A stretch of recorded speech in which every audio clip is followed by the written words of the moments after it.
ప్రజలందరూ కోరుకున్న విధంగానే లోక్సభలో నిన్న వక్ఫ్ సవరణ బిల్లును ఆమోదం పొందడం జరిగింది.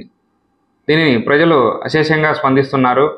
ముందుకు వచ్చి ముఖ్యంగా ముస్లిం మహిళలు, ముస్లిం సహోదరులు వారి సంఘీభావాన్ని తెలియజేస్తున్నారు.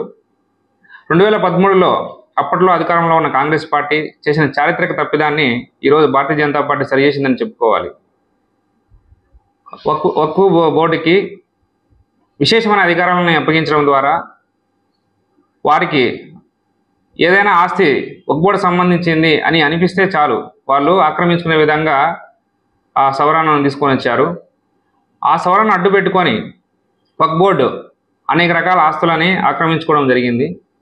వాటిలో ఎక్కువ శాతం పేద ముస్లిం మహిళలు, ముస్లిం వర్గానికి చెందిన ఆస్తులుగా ఉండడం అనేది చాలా బాధాకరమైన విషయం.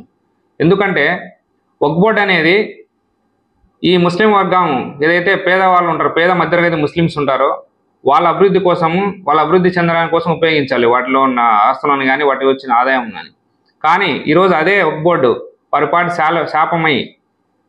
శాపం అవడం అనేది చాలా బాధాకరమైన విషయం. ఇంకొకటి, ఇప్పుడు దీనిని భారతీయ జనతా పార్టీ సరి చేసింది.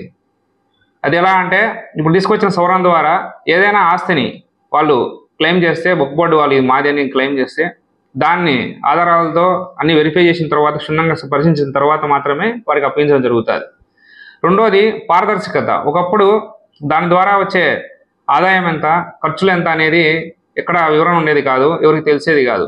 దాని ద్వారా దానిలో కమిటీలో ఉన్న వ్యక్తులు దాన్ని మిస్యూజ్ చేసి అక్రమంగా సంపాదించుకునేవాళ్ళు దాని నుంచి.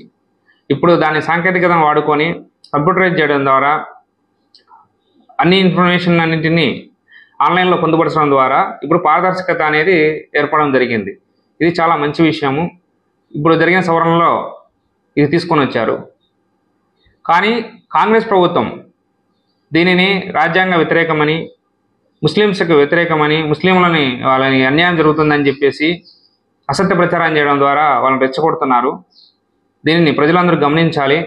ఇందులో రాజ్యాంగ వ్యతిరేకంగా కానీ, ముస్లింస్ వ్యతిరేకంగా కానీ ఏమీ లేదు. ఈ విషయాన్ని అందరూ గమనించి జాగ్రత్తగా ఉండాలని ఈ సందర్భంగా మేము తెలియజేసుకుంటున్నాం. అదేవిధంగా వైఎస్ఆర్సీపీ, ఆంధ్రప్రదేశ్లో ఉన్న వైఎస్ఆర్సీపీ, కాంగ్రెస్ ఒకటే అనే విధంగా వాళ్ళు ప్రవర్తించే విధానాన్ని బట్టి ఇప్పుడు అర్థమవుతుంది మాకు. ఎందుకంటే వాళ్ళు కూడా ఈ బిల్లును వ్యతిరేకించడము, అదేవిధంగా ఇది వ్యతిరేకము, రాజ్యాంగ వ్యతిరేకము, ముస్లింస్కి అన్యాయం జరుగుతుంది అని చెప్పేసి వాళ్ళను ఇక్కడ ఉన్న ఆంధ్రప్రదేశ్లో ఉన్న ముస్లింస్ని